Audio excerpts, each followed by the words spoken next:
Pantay ba talaga ang hustisya? Habang isa-isang lumalabas ang mga video, investigasyon at desisyon ng mga institusyon, mas malinaw ngayong hindi lang simpleng kaguluhan sa Senado ang pinag-uusapan ng bayan. Usapin ito ng kapangyarihan, pananagutan at kung paano ginagamit ang takot upang kontrolin ang naratibo.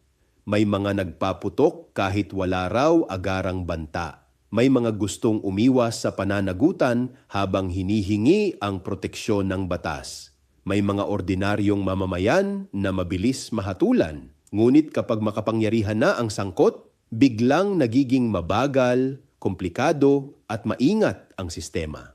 Kasabay nito, ginagamit paminsan ang pangalan ng buong rehiyon upang palabasing iisa ang paninindigan ng lahat. Ngunit hindi pag-aari ng kahit sinong pamilya o politiko ang boses ng Mindanao o ng sambayanang Pilipino. Kapag ang hustisya ay tila nagiging pribilehiyo ng makapangyarihan, unti-unting nasisira ang tiwala ng mamamayan sa mga institusyon. Mismong demokrasya ang nagsisimulang manghina. Ako si Bishop Tonyo, obispong migrante sa Europa at ito ang Damdaming Makabayan, tinig mula sa laylayan. Hanggang sa muli!